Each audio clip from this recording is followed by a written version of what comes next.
Господин Ени Манев, вие сте професор, полковник, доктор на науките, инженер, автор на над 20 учебници и 200 труда, статии и доклади. Кое тежи обаче най-много като звание? Човекът Ени Манев тежи най-много. Фамилията Джинса Ени Манев тежи най-много. Защото корена е много дълбок, а когато е дълбок българския корен, в много назад, повече от 300 години е рода ми, и това тежи най-много. Останалите неща са според един или според другия човек, но когато се събере рода Ени Маневи, а той е повече от 300 години, България го разбира, защото корена е в Търново. Какво е най-яркото нещо, което ви е останало в съзнанието от годините, когато сте бил в армията? Най-важното нещо, което трябва да обясним на прекрасните ни зрители, е, че трябва да има българска армия.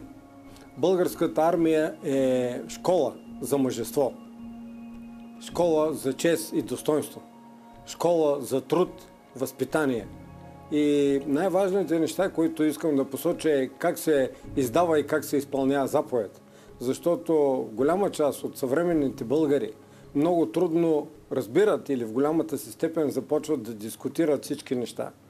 И тук е важно ние да разберем, че заповедта е много важно нещо за издаване. Тя трябва да е недвусмислена, да е ясна, коректна и да носи отговорност на този, който я издава. И да носи отговорност за този, дето изпълнява заповедта. Защото заповед се изпълнява безпрекословно, точно и в срок. Това българите трябва да се върнат към него. Армията е най-важният орган в една държава, за да я има.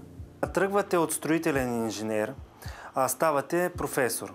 Как решихте да преподавате в университета? В един прекрасен момент компаниите, които бях организирал с много прекрасен екип, който е винаги до мене, и светла им памет на тези, които липсват, искам да изкажа голяма благодарност, защото без хората край мене, принципа, на който сградих, сега тук е историята, че аз имах много светъл път в живота и бях подкрепен от хората, защото обичта на хората е много важна и уважението. Имах 2 академии преди да започна да работя и работех и хората ме бяха избрали. Хората ме издигнаха. Не съм аз. Хората ме издигнаха и аз бях от ученик до сега. Винаги съм разчитал и съм се съобразявал с мнението на хората. Започнах да изграждам, бях един от малкото участници, които още като студент участвах в изграждането на НДК в София. Срещнах се с велики хора за времето си, които боготворя още в моя свят. И започвайки един частен бизнес, където започнах от нулата, трябва да кажа лично, не съм приватизирал нищо, не съм вземал нищо, не съм докосвал чуждо нещо. И моите приятели, мои състуденти, моя екип, с когото работех, стигнахме до 971 човека. Компанията беше най-силната в региона. Строителна компания, с проектиране, с всичко, което може да си помисли човек. Мислехме, че България има бъдеще. Вярвахме в това. Ние сме едни от първите, които взеха обекти в Германия. С уважение, с конкурс, с търг. Такова нещо нямаше. Разбира се, много ни пречеха. И министерства, и хора, и администрации. Не ще да споменавам лошото. Ще помним само доброто. А доброто е, че ние с уважение представихме, навсякъде носихме българския флаг. И продължаваме да показваме, че българите са много добри строители и дисциплинирани. Сега тези, които отиват в Германия, в Австрия, в Холандия, Нидерландия вече, те много ясно се очертават и това са прекрасни майстори, работници, които имат голямо уважение. Така е било в древността, така ще остане за бъдеще. Ние, българите, на тая планета носим строителството в себе си. Моите преподаватели долуха и казаха: ти даром си взел, даром ще дадеш, ще преподаваш. И аз казах: не, аз съм много натоварен, неща да преподавам. Не, ти ще преподаваш и ще влезеш да бъдеш. Разбира се, това го дължа и на уважението на няколко ректора, с които имах честта да работя. Моят духовен водач, мога да кажа, професора Конди Андонов, който му убеди в правотата. Вече са част от ректорите, не са между живите, да не изреждам всичките с голямо уважение. съм бил посрещнат. И разбира се, първите ми срещи започнах с преките неща, защото тогавашният ректор Владо Томов казва: виж, трябва ти да го правиш директно както водиш бизнеса. И първата книга, която написах, Европейски бизнес, беше директно как българите да излязат в Европа и да правят своя бизнес. Това беше едно практическо ръководство. Практическо ръководство. Все пак аз нямах никакъв опит. Никога не съм бил в научните среди, нямам и наследствен такъв опит. Родителите ми, семейството ми бяха учители. И рода ми е свързан с армията и с учителството. Праотците ми с това са се занимавали. Това е било напред в нещата, в духовния свят, в региона. И това е нещото, което ме е довело, за да мога да преподавам. След което започнах да преподавам повече бизнес дисциплини и преминах и към инженерните дисциплини, където ми е силата.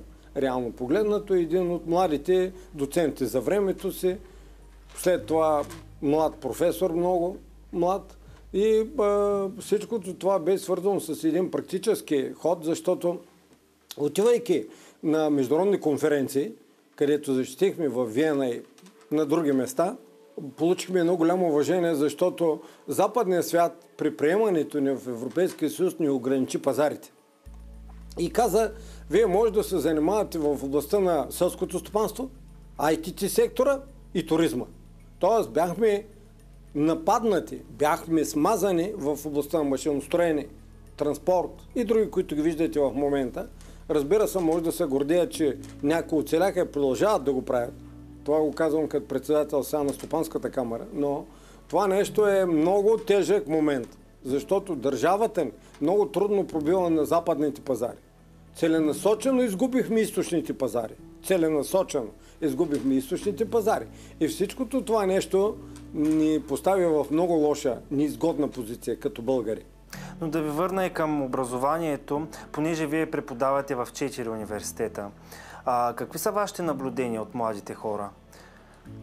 През различните времена, защото все пак вече преподавам повече от 30 години, много ми е неудобно, че съм толкова възрастен.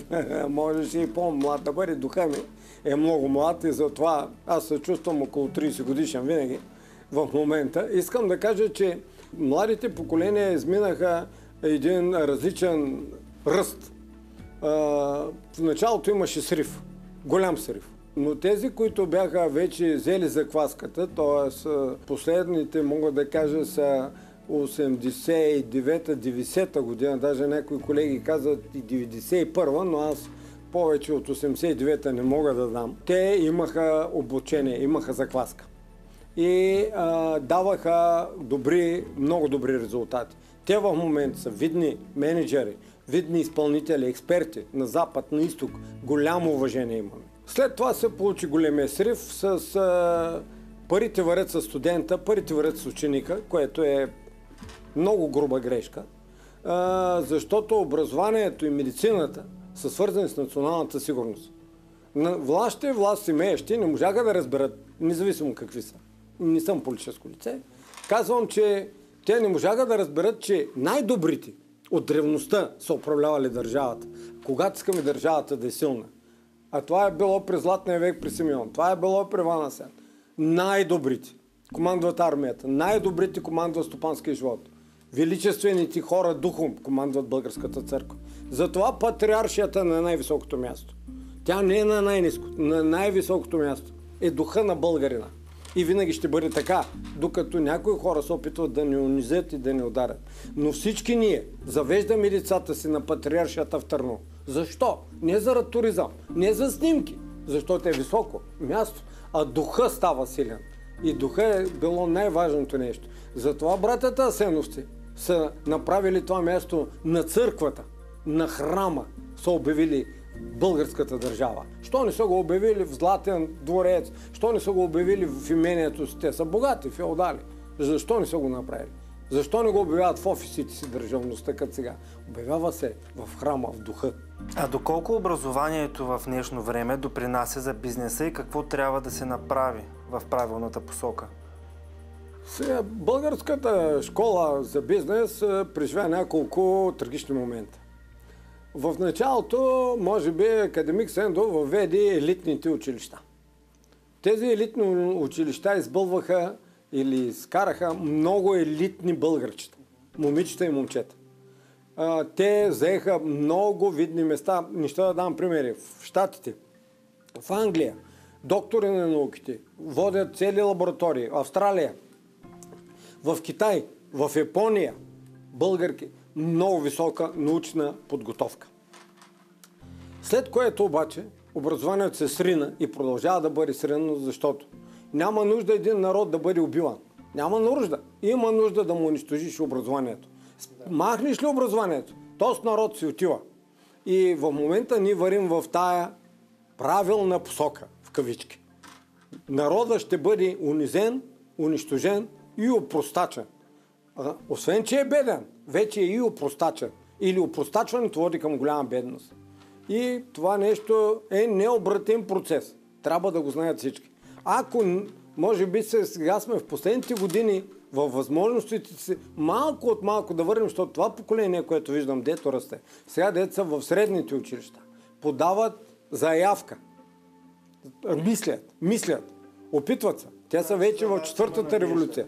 И има голяма надежда, защото те искат да се реализират. Те са разбрали, че родителите не могат да им помогнат, нулева грамотност имат. Те са усетили, че семействата им са се разпаднали. Българското дете осъзнава вътрешно, по някаква космическа сила, че има проблем. И този проблем ще трябва да бъде решен само чрез наука и успех и труд. Взели сте участие в изграждането на фонтаните на центъра на Русе, както и на кварталите Чародейка и Дружба. Как се организират такива мащабни проекти? Какво помните от този период? Първо трябва да кажа, че тогава имаше планова икономика. Държавата ни и селищата и града ни се развиваха според очаквания и прогнози за 100 години напред. Тези два квартала, местата им бяха лозя и градини. Планирането беше направено от видни архитекти, местни, пак подчертавам, с благороднически намерения, които имаха прекрасната визия за града ни. Бяха направени проекти, модулни, които рано или късно ще се върнем към това строителство.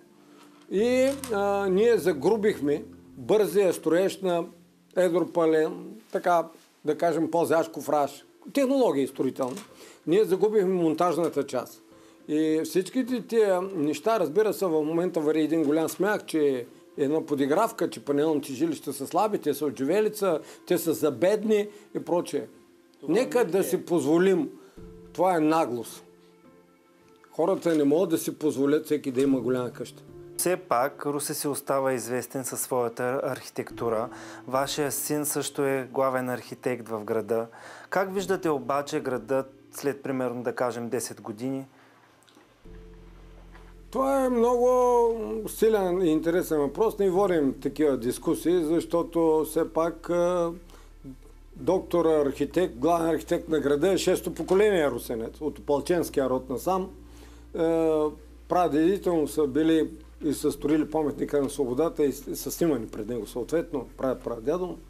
И визията за града идва от нашите предци, които са се върнали от Шипка, които са на снимката пред паметника на свободата. Те, защото са установили, както и след тях много хора в Африка, в Азия и прочее, когато имаш малко пари, как да се развият света, се викат най-добрите специалисти.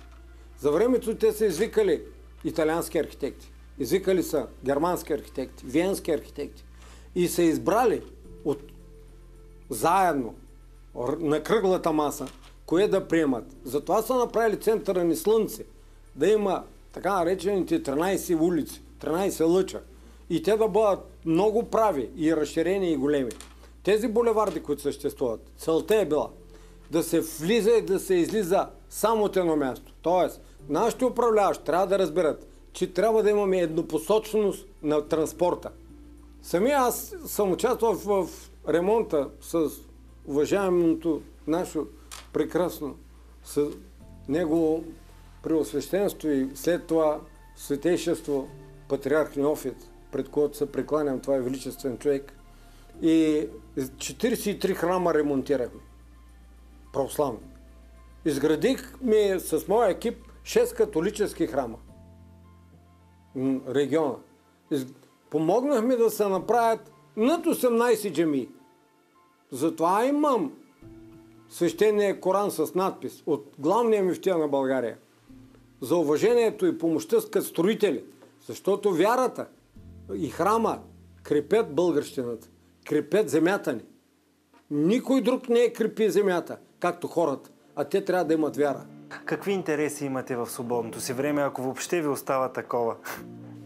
Аз съм нормален човек и земен, но същевременно аз, който бях преди няколко години в прекрасно здраве и доста много тренирах. От повече от 25 години съм воевода на ловната дружина в Божича. И това е най-хубавото нещо, защото ловът е мъжки спорт.